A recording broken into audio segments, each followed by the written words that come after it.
자, 여러분, 노무현 대통령 서거 이후에 친노의 구심점은 유시민이었습니다. 유시민이었어요. 그 당시에 대통령 지지율, 차기 대통령 지지율 1위가 유시민이었습니다. 그런데 2009, 2010 노무현 사후 친노들은 유시민에게 열광했는데 유시민이 국민참여당이라고 만들어요. 15만 진성당원, 민주당에 대한 원망, 그리고 한나라당에 대한 복수심으로 똘똘 뭉친 이 15만이 국민참여당이란 걸 만드는데, 그런데 양쪽을 적으로 돌리고 대한민국에서 제3당이 여러분 자리를 잡기가 쉬워? 어렵지. 그러니까 유시민이 일명 노무현 8.1을 독점해요. 독점 공급 노무현 이런 모드로 간단 말이에요. 그래놓고서 김해 보궐선거를 우리가 민주당 후보가 아니라 자기가 해야 돼 하고 김해 보궐선거도 국민참여당이 가져가요. 그때 김경수가 물먹지, 이 김해 보궐선거에서. 그리고 경기도지사 선거 이 두 개를요 유시민이 우리 국민참여당에서 할 거야 하고 가져가더니 민주당 제끼고 가져가고서 똥망하시지. 유시민이 이 두 선거를 똥망한 다음에 유시민 가지고는 안 되겠네 그러면서 유시민의 대선 주자 지지율은 급락하기 시작합니다. 사람들이 깨닫기 시작하는 거죠. 유시민으로는 안 된다. 현옥님 감사. 유시민으로는 안 된다. 저 모간한 인간으로는 절대로 중도 확장이 안 된다. 유시민과 친노의 엑소더스는 비극적 종착역으로 향해 갑니다. 2012년 총선과 대선이 겹치는 대회전을 앞두고 민주당은 대선 주자가 없어. 2010년 유시민은 모두를 절망시켰고 2011년 민주당과 좌파의 위기의식 속에 문재인이 소환됩니다. 문재인 대통령 안 한다고 그랬어. 나 정치 안 해 그런 걸 이렇게 끌고 온 게 그게 이제 이해찬이 끌고 나오죠. 한명숙, 이해찬 등등이 끌고 나옵니다. 문제는 문재인이 친노의 구심점이 되기엔 유시민이 너무 많은 친노를 끌고 나간 상황이에요. 문재인을 옹립하기 위한 외곽 조직이 구성되는데 문성근의 시민의 날개, 백만 밀란 이런 거, 이해찬과 한명숙이 시민사를 긁어모은 그게 이제 혁신과 통합이라는 게 생깁니다. 혁신과 통합. 이 한국 정치, 지금 현재 한국 정치의 망조의 휘발점이 혁신과 통합. 여기서 이제 혁신과 통합의 여성 단체들 무지하게 들어오거든. 문제는 문성근, 이해찬, 한명숙이 긁어모은 세력의 색깔은 NL 민족해방 세력이었다고. 이게 비주사 NL이라고 팍팍 우겨봐야 핵심 코어는가 아니야. 그러니까 NL에서 좀 변방에 있었던 비주사 NL 이라고 박박 우기는데 내가 보기엔 비주사 NL하고 주사 NL이랑 뭐가 다른가 모르겠는데. 여성 운동권과 참여연대를 중심으로 한 김기식, 남윤인순 등의 멤버들, 이해찬, 한명숙, 문재인 3대장으로 출범한 혁신과 통합이었지만 실제 대장은 여러분 이해찬이 돈이고, 돈이고, 자금이고, 조직이고 이거를 다 이해찬이 해결을 하는데 문제는 그냥 옹립된 거지. 그런 걸 돈과 조직을요 여러분 문재인 그런 걸 구성할 능력이 안 돼. 이해찬이 다 하지. 그리고 2011년 낙곰수의 등장. 낙곰수는 친노 플러스 좌파의 구심점이 되어버립니다. 대중들의 구심점이 되어버려요. 흩어져 있던 좌파들, 서로 반목하는 좌파들의 구심점이 되어버린 낙곰수가 2011년에 등장하죠. 대중은 좌파 내 이합 집산, 이 정치 세력들, 내가 경기동부를 하냐, 인천연합을 하냐, 뭐를 알아. 그런 거 하나도 모른 채 낙곰수의 선동에 휘말리게 됩니다. 2011년에 연속된 패배에 좌절하던 좌파에게 희망의 씨앗이 드디어 피게 되는데 오세훈 시장이 오지게 잘못했지 이때. 땡큐였지만 그때 내 입장에선. 서울시장 보궐선거 오세훈 시장이 급식전쟁, 일명 무상급식전쟁, 좌파에게 서울시장 탈원전의 길을 열어줬죠. 사퇴하면서. 낙검수와 안철수의 맹활약 속에 박원순이 당선이 됩니다. 이게 이제 박원순이요 무소속이었죠. 근데 아무튼 그 얘기 조금 이따 더 하고, 여기서 총선과 대선 전국이 본격 열리는데 2012년 정권 교체와 총선 열기는 하늘을 찌를 기세로 올라가요. 야 이거 진짜 정권 바뀌겠다. 노무현 죽음으로 화딱지나 있던 사람들 다 뭉쳐가지고 이명박 정권을 무너뜨리겠다 이런 분위기였다고. 그런데 혁신과 통합은 무소속 박원순을 당선시키며 이게 그러니까 박원순이 혁신과 통합의 후보였다고 볼 수 있죠. 이건 붙여야겠구나 고유명사니까. 무소속 박원순을 당선시키며 민주당을 대중성으로 찍어 눌러요. 그러니까 민주당에서 여러분 박영선이 나오고 무소속 박원순이 나오는데 그 박원순이 박영선을 이겨버리죠. 그러니까 혁신과 통합 쪽이 저쪽에 대중적 우위가 있구나. 그러면서 혁신과 통합은 민주당 두 개가 합쳐서 이제 통합신당 가죠. 2012년에 대선과 총선과 대선을 이 혁신과 통합하고 민주당이 합친 이때 이름이 대통합민주신당이었나 뭐였나 아무튼 그걸로 이걸 치르게 되죠. 2012년 선거를. 근데 역시 여기서 여러분 여기도 이제 문제는 유시민이에요. 유시민 있잖아요. 자기가 2012년에 대통령 되려는 마음이 있었어. 그런데 노답이 되잖아. 이때 그냥 민주당으로 기어 들어오면 되잖아요. 유시민이. 그런데 안 기어 들어와. 뭐를 하죠? 문재인을 구심점으로 친노가 집결하기 시작할 즈음에 유시민은 남은 친노들과 함께 통합진보당을 시동을 걸죠. 통합진보당을 만들잖아요. 그러니까 2008년 총선에서 민주노동당 분열했죠. 진보신당하고 분열해서 NLPD가 분열했죠. 그러고 난 다음에 2008년 총선을 말아먹었거든. 이 진보 세력이. 그러면서 우리도 2012년 총선에서 합당해야 되는 거 아니야? 이런 얘기가 나오는데 그때 유시민 세력이 우리도 끼워줄까? 우리가 제일 대중이 많은 것 같은데 그래서 친노 세력과 NL과 PD가 합친다면 뭔가 되지 않을까? 이런 착각들을 하기 시작하지. 그런데 여기서 진보신당은 종북이라는 말은 진보신당이 만들었단 말이에요. 이쪽에서 진보신당은 이 통합을 거부하죠. 그런데 진보신당이 통합을 거부하는데 심상정 노회찬은 조직을 버려요. 조직을 버리고 맨몸으로 통합에 동참해요.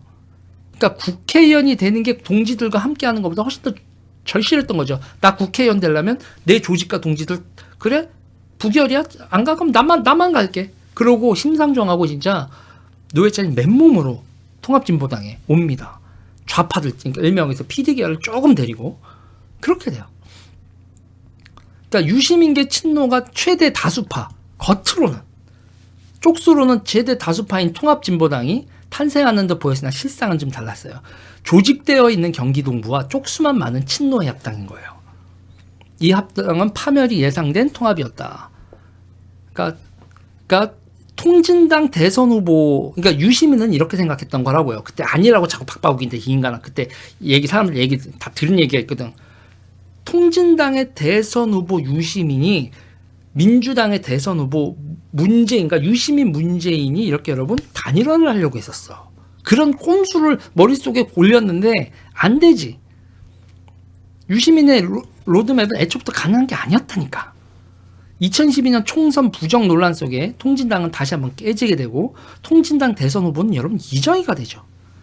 이때 뭐 분위기 자체가 유시민이 될 수 있는 분위기 자체가 아니었고 떨어져 나가고 뭐 그러니까 2012년 유시민은 정치적 사망을 거의 사실상 정치적 사망을 하게 되고 친노의 구심점은 명백히 문재인이 되죠.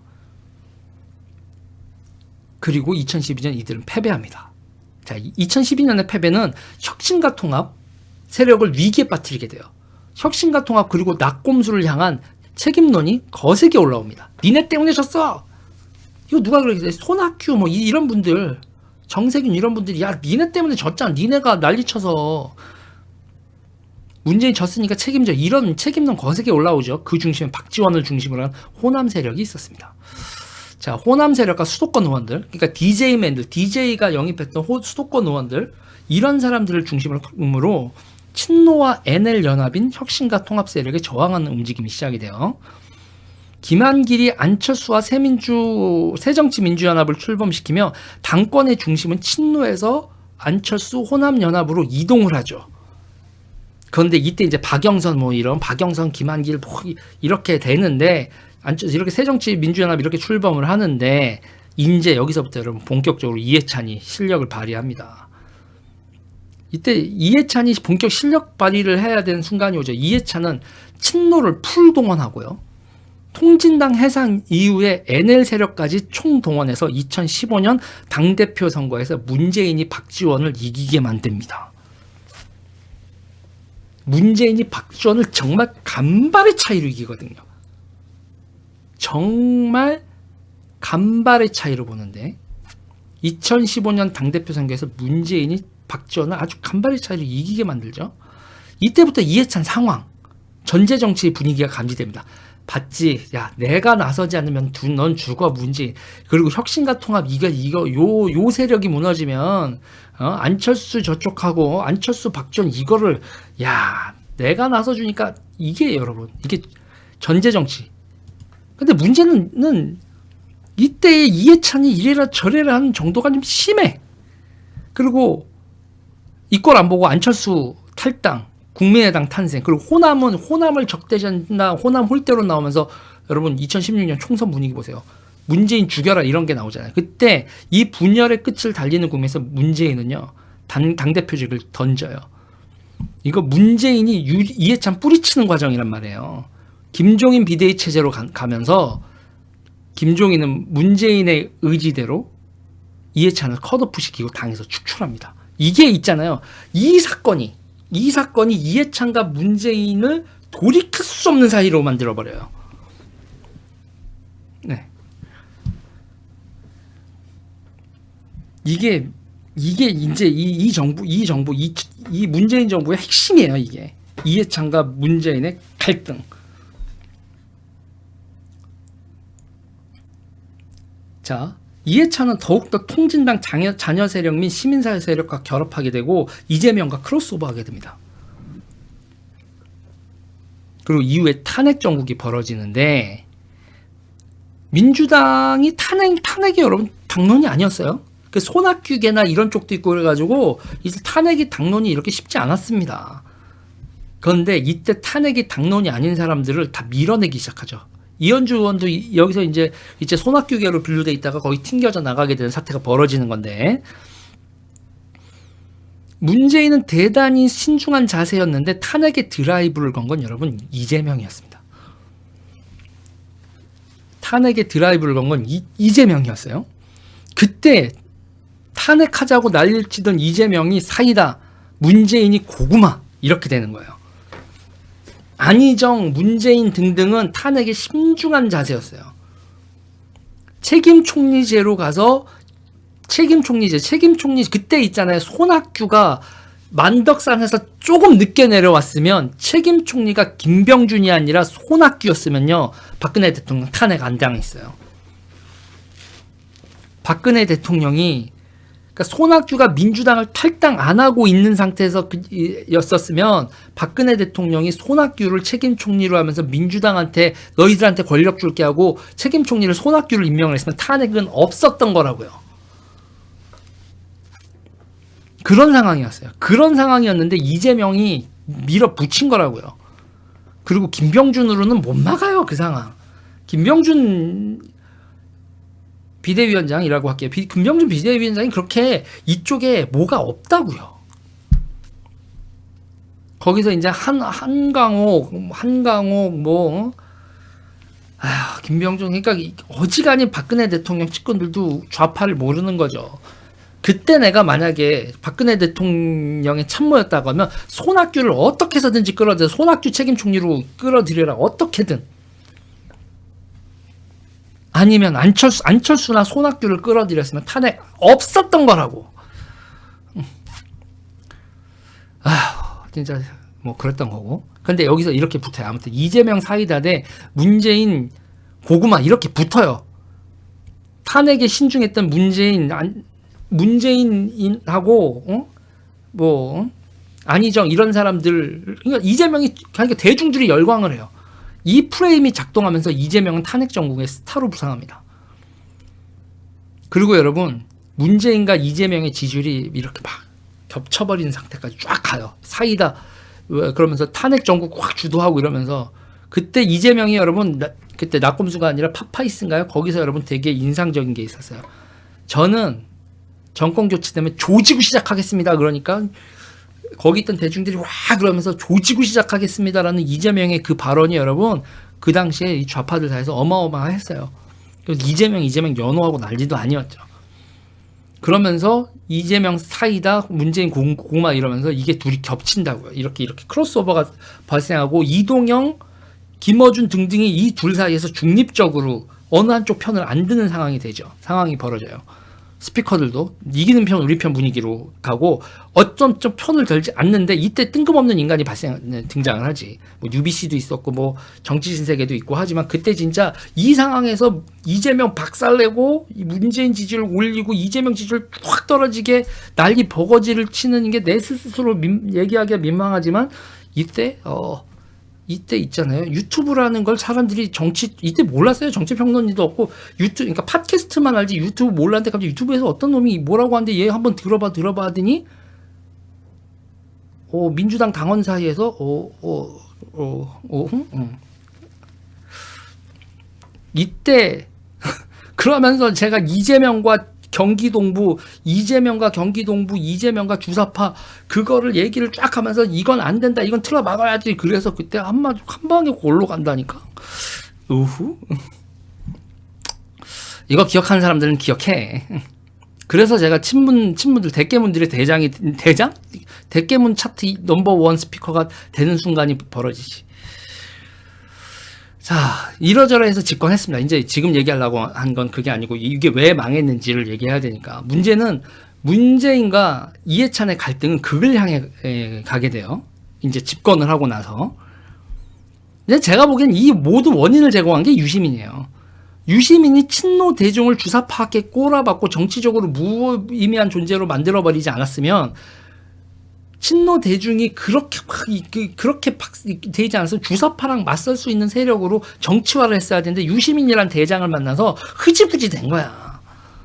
그러니까 아유 그랬지. 민주당이 대중 정당을 지향하면서도 그 내부가 철저히 운동권 정당이 되게 만든 원흉이 유시민인 거예요.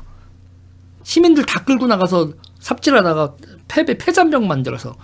그래서 문재인이 집권을 했는데 친노들이 당내에서 니네 떠돌다가 여기 들어왔냐? 에이 핫발이더라. 그러니까 민주당에서 친노들이 주사파 쪽 애들 운동권과 주사파가 A급이고 그러니까 친노들이 그 밑에 불가촉 천민처럼 되는 거야. 문재인이 집권을 했는데 분위기가 그랬다니. 그 모든 원인을 제공한 게 유시민이라니까. 그래서 이제 내가 발끈해서 내가 그래서 운동권한테 밀릴 수 없다, 주사파들한테 밀릴 수 없다, 대중정당으로 가자 하면서 내가 이거 정파로 막 이렇게 묶으려고 했는데 그게 이제 우상숭배로 가서 대깨문으로 가는 황당한 일이 벌어지지.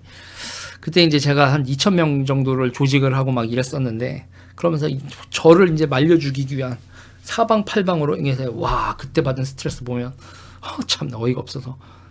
문재인 대통령 만드는데 1등 공신이었던 인간이 천하에 죽일 놈이 되는 거야. 사방팔방에서. 너가 뭘 했어? 그래서 내가 뭘 했냐고? 와, 이 인간들이 어이가 없어. 그래서 니네가 다 처먹어라 이랬지.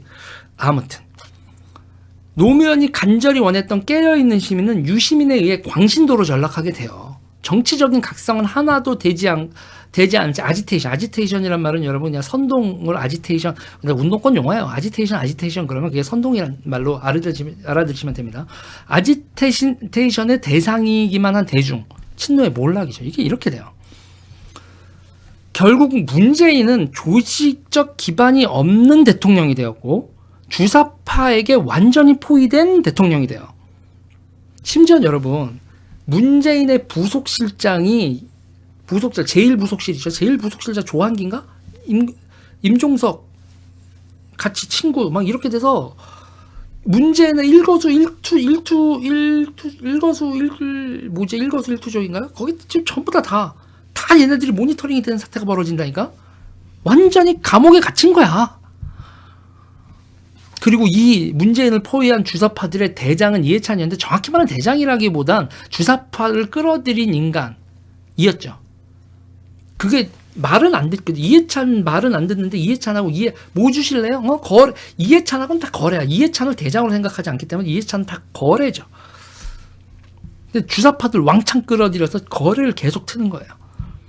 그래서 문재인은 여러분 협박을 당합니다. 국가 세금으로 주사파들 부자 만들기 바쁘게 돼요. 아니면 노무현 꼴 나는 거야.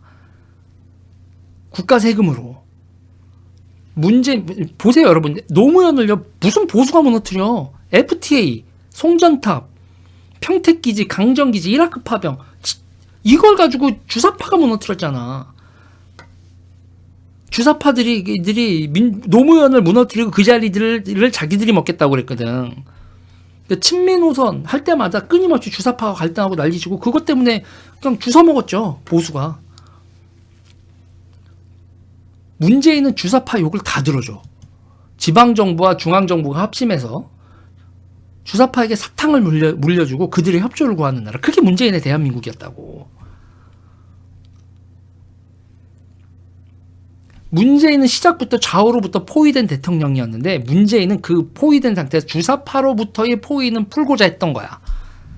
태양광, 에너지, 환경 등등 협동조합, 사회적 기업 등의 특혜 몰아주기, 지자체에서 등등. 그리고 그거를 감찰하려고 했는데 그걸 조국이 막고 사방팔방에서 막았지. 그러니까 권력이 미약했던 대통령인 거죠. 그러니까 이렇게 사탕을 물려주고 입을 다무니까 지지율이 40%가 나오죠. 그러니까 문재인 지지율 40% 핵심적인 비결은 사탕 물려주고 자기는 아무 말 안 하기. 니네 사탕 빨고 있어. 니네 승질나지 않게 나는 입 다물고 있을게. 이거라니까. 그리고 이해찬은 이재명하고 동맹을 맺어요. 차기는 이재명. 그리고 통일과 평안 어쩌고에 드라이브를 거는 이해찬, 문성근. 이게 그러니까 지금 여기로 보면 이재명, 이해찬, 문성근 3대장이라고. 여기서 평화 어쩌고 저쩌고. 민주당 내에선 이재명, 이해찬, 문성근 3대장이고 밖에 여의도 정치 바깥으로 나오면 이석기와 경기도부가 노간한 거지. 그리고 그때 운동권들이 노간한 거고 당 내에서 이쪽 안에서는 이 사람들이 노간한 거고. KTR님 감사합니다. 자, 이해찬, 문성근, 이재명 이 3대장을 앞선 민족해방 계열의 대약진은 민주당의 정체성 자체를 흔들어 놓는다. 대중정당 민주당이 몰락한다. 그리고 민족해방 색깔 1색의 민주당이 탄생하는 거죠. 그러니까 호남 세력은 김대중 중심 세력에서 김일성 중심 세력으로 교체가 돼요. 남총련 이 계열로 김일성 선생님이 아니라 김일성 주석님을 모시는 인간들로 바뀐다니까 호남 정치인들이. 와우. 그러니까 이것도 별로 좋아하시지 않겠지만 여러분 이거보단 그래도 이게 낫잖아. 지금 대중은 이제야 민주당이 우리가 알던 민주당이 아닌 것을 알게 되는 거지. 김대중도 없고 노무현도 없는 민주당, 대한민국 자유시민은 없고 민족해방 일생이 된 민주당, 이겁니다 여러분. 정확히 간단하게 얘기하면 주체사상과 경기동부 그리고 깡패의 조합, 그리고 이재명과 이해찬. 그런 세력을 국민의 30%가 지지할 일은 없을 거다. 당신들은 20% 엔젤이가 오타입니다 여러분. 언저리의 지지를 받는 게 합당하다. 2022년 당신들의 삐뚤어진 역사관과 사회 인식은 반드시 심판받을 것이다. 대한민국은 이제 선진국 반열에 올라섰고 식민지 어쩌고 독립운동 어쩌고를 이야기할 단계를 오래전에 넘어섰다. 광주도 소비도시로서 코스트코가 들어가야죠. 그게 이 시대 상식이지. 이마트 트레이더스가 들어가고 잘 가라 똥86. 문제는 이 선거가 끝나고 나서도 한총련 세대는 남을 것이다. 40대 주사파들. 이게 장난 아니에요 여러분. 민주당의 권리당원들 총궐기에서 이들을 민주당 밖으로 축출하라. 민족해방 세력이 다시 대한민국 의회와 정치권 언저리에서 목소리를 내고 힘을 쓰는 걸 틀어 막아라. 인생에서 한 번이라도 김일성주의를 추종했었던 인간들은 얼씬 공론의 잔에 얼씬거리지도 말아라. 평생에 업보로 달고 살아라. 노무현, 김대중이 민주주의를 이야기했지 언제 민족해방을 이야기했어요. 구분하라는 거예요. 민주주의와 식민지 탈영을 구분하라. 선진국 시민, 자유민주주의 시민에 합류하라. 민주당 당신들도. 식민지 출신 국가 중 유일하게 제국의 반열에 올라선 대한민국을 직시하라. 교역국 대한민국, 수출대국 대한민국의 정체성을 분명히 하고 선진국 정치를 하자. 무슨 5일장이야. 민주당 권리당원들의 건투를 빕니다. 내가 그런 민주당을 만들고 싶었지만 저는 노선투쟁에서 패배해서 축출된 자죠. 당신들은 내가 많이 그리울 거다. 이 바보들아. 여기까지.